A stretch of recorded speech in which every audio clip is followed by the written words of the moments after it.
everyone. So welcome to Eureka Tutorials Gyan Shruaat class, and you can see a question over here. It is a pedigree chart analysis based question which is asked in NEET 2015. So यहाँ पे आप लोग देख सकते हैं question दिया हुआ है, NEET 2015 में आ चुका है, पेडिग्री एनालिसिस का क्वेश्चन है, and obviously we have to find out the right answer and 4 options are given. Alright. So this is a question from genetics, and when it comes to genetics, it's a very interesting subject, and if the concepts are clear, if there is a clarity of concepts, तो इस तरीके के questions काफी scoring होते हैं और काफी मजा भी आता है इन क्वेश्चंस को करने में, right?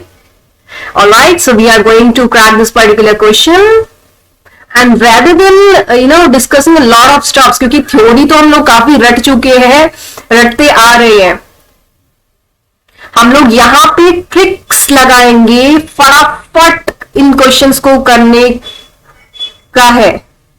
Alright, because time management is necessary. सारा खेल क्या है? टाइम सेव करना है. फटाफट with in minutes of seconds I would say ये क्वेश्चंस इस तरीके के एग्जामिनेशन में हो जाने चाहिए.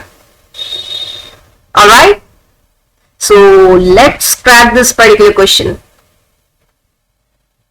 तो यहाँ पे एक पेडिग्री चार्ट दे दिया गया है, आप लोग देख सकते हैं, and we have to find out the right answer out of कि which one is this particular chart is depicting. क्या दिखा रहा है? First option is X-linked dominant, second is autosomal dominant, C option is X-linked recessive, and the last option is autosomal recessive. So we know, if we talk of genetic diseases, we know this theoretically कि there are different modes of inheritance. We have already read, हम लोग ये पढ़ चुके हैं कि modes of inheritance 4 तरीके के होते हैं, यानी कि 4 तरीके से बीमारियां जाती है genetically. Alright, so first one is autosomal dominant. Second is autosomal recessive. हम लोग कैरेक्टरिस्टिक्स को डिटेल में नहीं पढ़ेंगे, ट्रिक्स जानेंगे इस वीडियो में, क्योंकि काफी बार हम लोग रट चुके हैं. X-linked dominant, और इसे सेक्स लिंक भी कहते हैं, and the last one is X-linked recessive. So obviously these are the 4 modes of inheritance when it comes to genetic diseases. Alright, तो चलिए पेडिग्री एनालिसिस देख लेते हैं. यहाँ पे पेडिग्री चार्ट देख लेते हैं.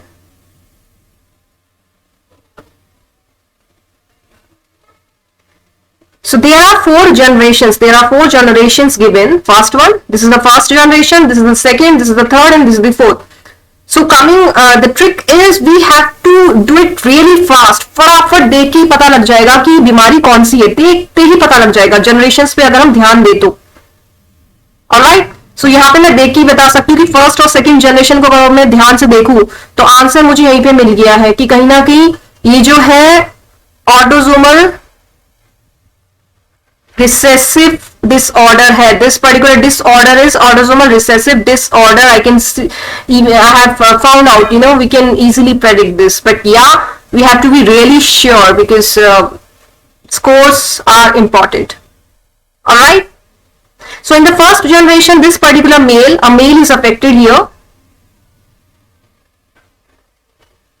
right?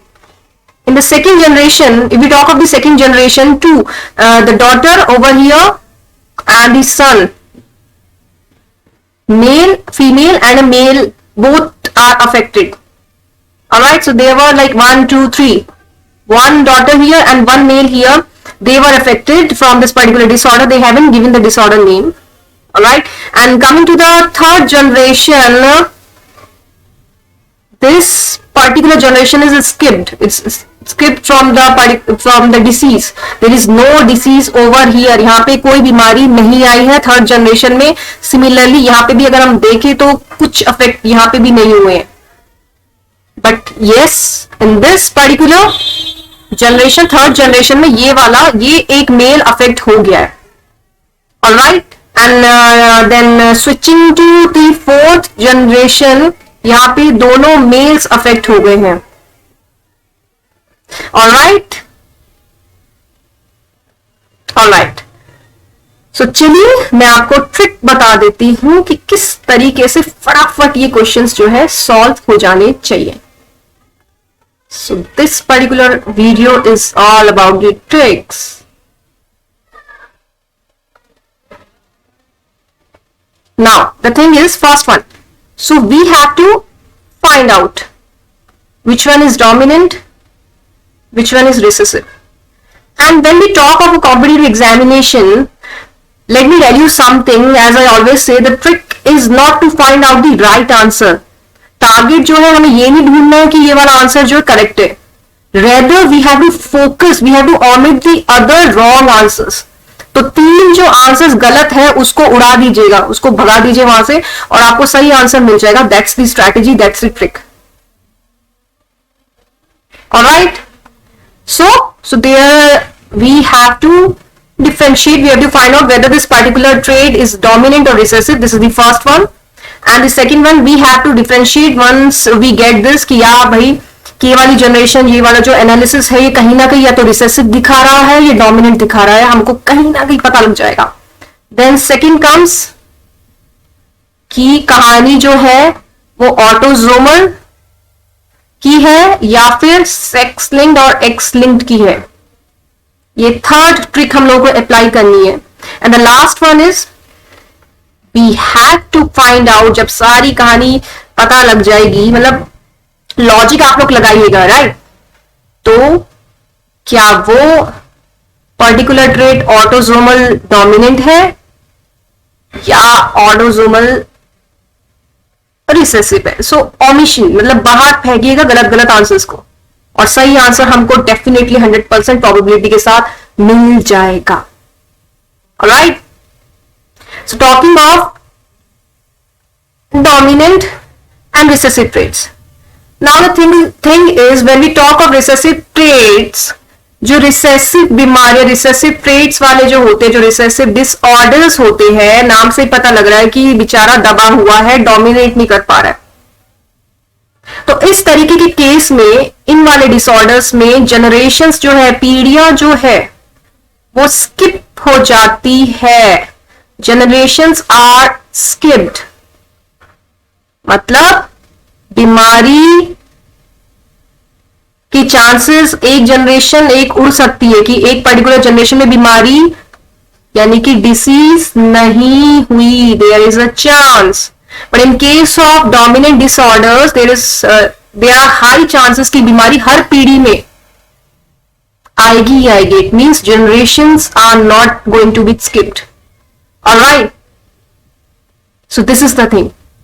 But yes, this is not just the criteria. खाली इस चीज से हमको नहीं पता लगेगा कि करेक्ट आंसर क्या है, कि एनालिसिस डोमिनेंट है या रिसेसिव है. This is not the particular criteria. Now next, autosomal और सेक्स लिंक्ड. अगर कहानी इनके बीच में हम लोगों को बतानी है कि this particular is trait is autosomal और sex linked, the thing is when it comes to autosomal, there are equal chances of getting the disease, that particular disorder, जो भी बीमारी है, हाई इक्वल चांसेस है कि दोनों बच्चों को 50-50 यानी कि लड़का और लड़की को 50-50 वो बीमारी लगेगी. Both son and the daughter, they both are going to be affected equally when it comes to autosomal disorder. So हम पेडिग्री एनालिसिस में फटाफट ही देख के बता देंगे, अच्छा भैया यहां पे है, दोनों बराबरी में अफेक्ट हो रहे हैं. So that is the case of autosomal disorders. Alright, but when we talk of sex linked disorders, usually mainly अगर हम देखें पेडिग्री एनालिसिस को, तो मेल्स जो है वो अफेक्ट होते हैं अधिकतर, स्पेशली जब मदर अफेक्ट हुई. Alright, so most males are affected अगर मदर अफेक्टेड है तो नाम से ही पता लग रहा है कि ऑपोजिट सेक्स से आने वाली है, यानी कि फीमेल मेल को पास ऑन करेगी, ऑपोजिट जेंडर, और मेल्स जो है वो फीमेल को पास ऑन करेंगे. That's the trick again. So we can find out कि yes, this particular analysis disorder is sex linked. So that's the trick again, the second one.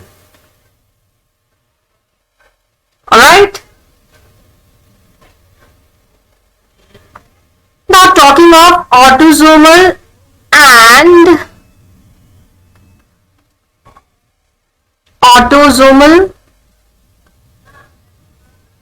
dominant.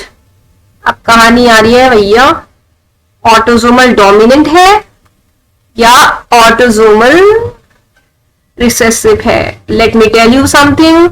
Examples are very very very important. कौन कौन सी diseases कौन कौन से part में आ रही है, काफी इंपॉर्टेंट एंड इंपॉर्टेंट टॉपिक है. Alright. So, in order to crack this particular thing कि ऑटोसोमल डोमिनेंट है या ऑटोसोमल रिसेसिव है, एक पेडिग्री एनालिसिस हम लोग एक चार्ट, छोटा सा प्यारा सा चार्ट बना लेते हैं, जो कि आपको देख के अच्छा लगेगा. ये रही फीमेल और ये रहे मेल. मम्मी डैडी आ गए. And then here is one male child and here one female child. एक छोटी सी फैमिली यहां पे हमने बना ली है. सिमिलरली यहां पे बना लेते हैं one female mother and the father over here, dashing father, and then here is a daughter, a sweet daughter, and here comes a male child. Alright. ये छोटी सी फैमिली हमने बना ली है और चलिए इनको थोड़ी थोड़ी बीमारी दे देते हैं.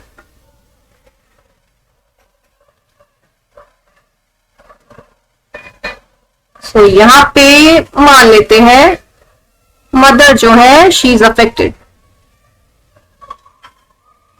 And even the father is affected. That's the scenario. Alright. So both parents are affected and the son over here is also affected. ये कहानी है फर्स्ट फैमिली की. And here both are healthy. Mummy पापा दोनों ही healthy है. Daughter यहां पे गई और यहां पे जो है सन इज अफेक्टेड. सन बेचारा, shouldn't say बेचारा, son is affected. All right. So these are two families. अब हम बात करें पहले वाली फैमिली की, तो आप इतना ध्यान रखिएगा कि अगर दोनों पेरेंट्स अफेक्टेड हैं, राइट, और एक जो बच्चा आ रहा है वो अनअफेक्टेड आ रहा है, तो वो रिसेसिव ट्रेट नहीं होगा. It can not be N autosomal recessive disorder. Alright. So this is the case of autosomal dominant. Alright. Next पे आ जाते हैं. अब यहां पे जो पेरेंट्स है दोनों ही अनअफेक्टेड है और एक जो बच्चा है वो अफेक्टेड है. सो that's the case of autosomal recessive. ये एक डोमिनेंट ट्रेट नहीं हो सकता है. मतलब बीमारी इन केस ऑफ ऑटोसोमल डोमिनेंट कभी भी, ध्यान रखिएगा ये इंपॉर्टेंट पॉइंट है, कभी भी अनअफेक्टेड पेरेंट से नहीं आएगी. If a particular child is affected, is carrying that particular disease, that gene coding for any kind of disorder, and the parents, both parents are unaffected, that's the case of autosomal recessive. Please remember, it cannot be an autosomal dominant disorder. That's the trick. तो ये tricks अगर आपने ध्यान रख ली तो आप लोग फटाफट पेडिग्री एनालिसिस के क्वेश्चंस जो है वो सॉल्व कर देंगे बच्चों. क्लियर? एंड यस, एक और trick I remember, if all the males are affected, मान लिया जो बीमारी है वो खाली male to male to male to male pass on हो रही है, तो वो बीमारी कौन सी हो जाएगी? वाई लिंक्ड हो जाएगी. इस तरह के क्वेश्चंस नहीं आते हैं, रेयर है.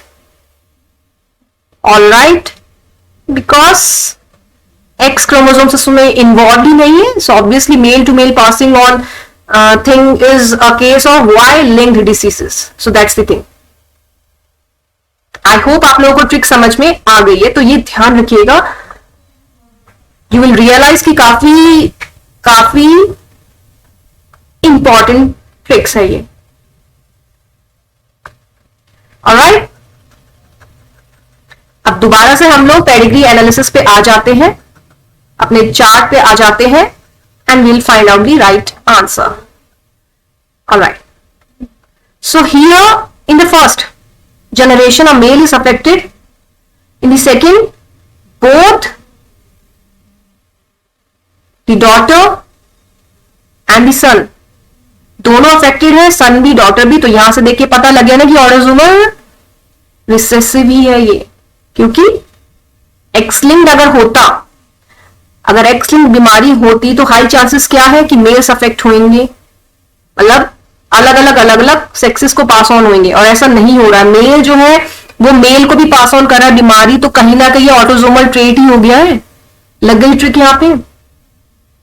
Right, now coming to the third generation. अब यहां पे अगर हम थर्ड जनरेशन की बात करें तो ये स्किप हो रही है, बीमारी यहां पे थर्ड जनरेशन में नहीं आ रही है. And then coming to fourth generation, both males are affected. Now third और फोर्थ जनरेशन को if we observe, unaffected parents have what? Affected children. So clear है? That's the case of recessive trait. यहां से clear हो गया है. Two unaffected parents have affected children, so that's the case of recessive. Rule out हो गया है, dominant तो है ही नहीं, तो रिसेसिव है. और यहां पे फर्स्ट और सेकंड जनरेशन को देखिए तो इक्वल प्रोबेबिलिटी आ रही है, दोनों ही डॉटर और सन जो है वो इक्वल तरीके से अफेक्ट हो रहे हैं. तो यहां से पता लग रहा है कि ये जो कहानी है वो ऑटोसोमल डिसऑर्डर की है. Alright, so the correct option of this particular question is B option, that is autosomal recessive disorder. That's the answer. I hope आप लोगों को मजा आया और सबसे इंपॉर्टेंट है कि कॉन्सेप्ट क्लियर हुआ. So please practice and practice. Thank you so much बच्चों.